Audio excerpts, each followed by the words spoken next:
Finally, the Democrats are proud that they have ended sex discrimination in health insurance. No woman can ever be charged more just because she's a woman.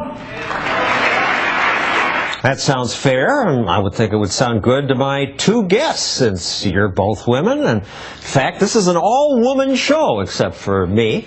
Ending insurance price discrimination does sound good to former president of the Women's Media Center, Jammu Green. But conservative Heather Higgins says this war on women is full of lies. What do you mean, lies? There is no war on women, well, except maybe if you want to call Obamacare a war on women. They're losing their doctors, they're losing their access, their choices are being constrained. Come on.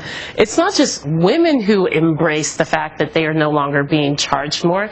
It's the men in their life also. Women turn out in much larger numbers for Democrats because they get the two parties and they say, who is representing my interests? And it's not the party that wants to put a politician in between the conversation that you have with the man in your life, the doctor in your life, and the God in your life. And that's what Republicans are doing across the country. The government is largely interested in replacing the men in your life with the government in your life.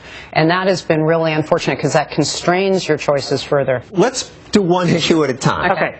Reproductive rights. How do the Republicans attack women?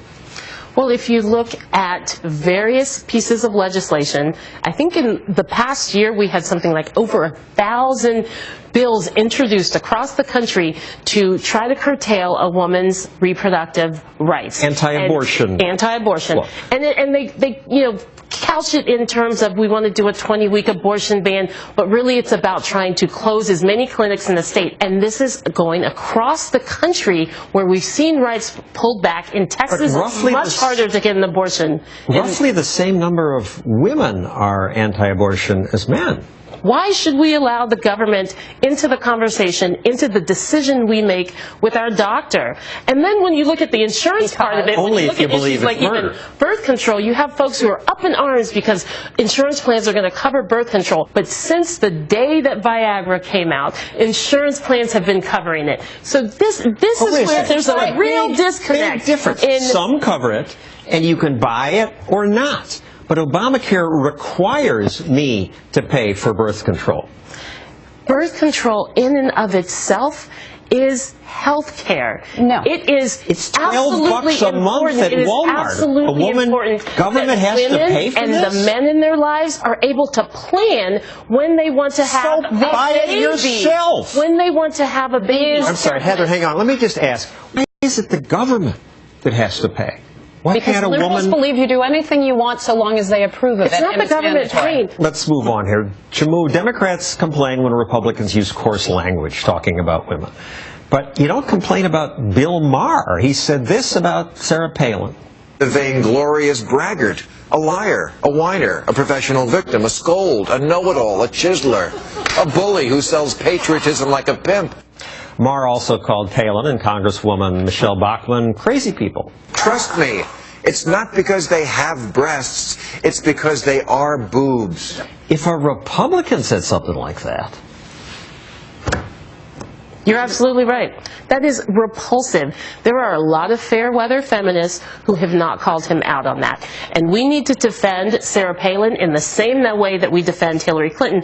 And for this simple reason, well, there are many reasons, but unless we defend and address our own liberal misogyny, it stops more women from getting into the political process, from running for office, so that we actually have equal representation, which will lead to equal pay, and which will lead to leaving politicians out of our doctors. Who you are matters to what you can say. So Beyonce is one of the leading voices on the Shriver Report.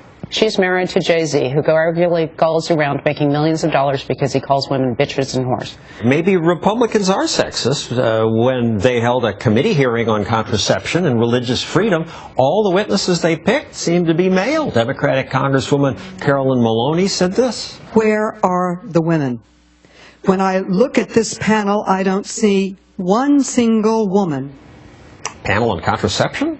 This was from back in 2012, and it wasn't supposed to be a panel on contraception. It was supposed to be a panel on religious liberty, and it was the first of a series of panels. Optically, it was unbelievably stupid. Republicans are dumb about the visuals and how they will be manipulated. But they thought it was a conversation about religious liberty. They did not think, and Darrell Issa had been explicit, that it was not supposed to be about contraception in this particular hearing, and it was used as a staged opportunity to say, we have a war on women.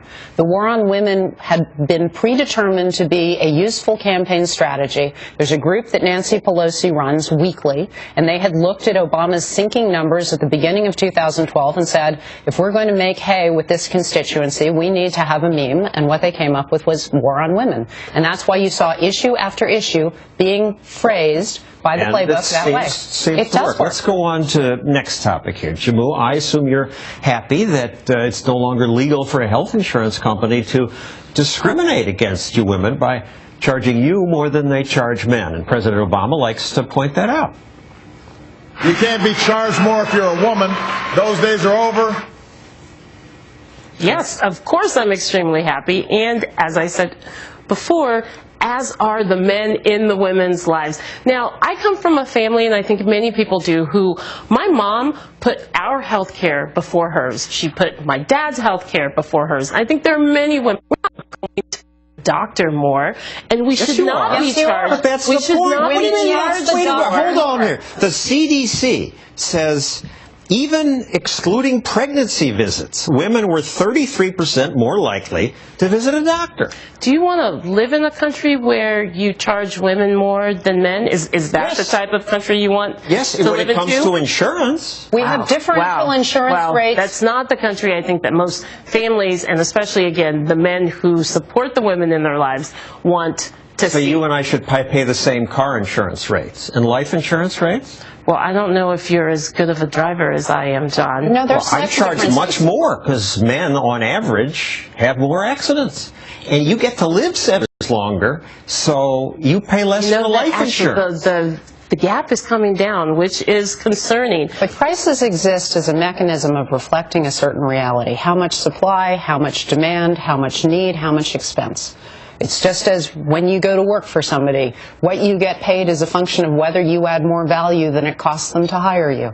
Similarly with insurance, is what you're going to cost the insurance company more or less, statistically speaking, and there's reams of data on this. And it's not just... I guess what we're saying is that when a woman gets pregnant and needs to go to the doctor, she did that all by herself. No, we're saying that a woman tends to use a doctor more, but you also know that a woman is paying less for her car insurance and she's paying less for her life insurance, and she pays less for other things. And maybe, according to you, we should be paying more car insurance and we should, so that young men don't have to pay nearly as much as they do, and even older men don't need to pay as much. Because under your... has nothing to do with it. It has everything to do with it. Car insurance isn't a similar issue? Car insurance has nothing to do with the pursuit of life, liberty, and happiness. Jammu is willing to stick men with additional costs and not have parity there, but she wants men and children to pay for the costs of older people and women. I'm glad. I thought your organization represented women, but I'm glad you're the spokesperson for why men are being so screwed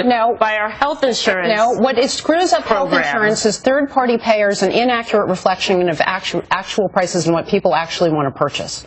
It is being required to pay for things that you don't want, and it is being covered in a way that gives you no responsibility for your own choices. It is in the best interest of our society that women are healthy, that we have access to affordable health care. I agree. It is in the best interest the car insurance and life not insurance just the women, but again, the men in these women's lives. We don't disagree on any of that. This is one of the most well-supported parts of the Affordable Act. That's because people who don't understand insurance are supporting it. Let me just close. When the Titanic went down, there was that moment where they said, women and children first.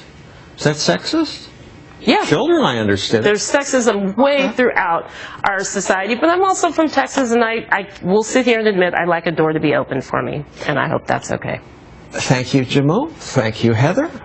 To keep this conversation going on Facebook or Twitter, use that hashtag.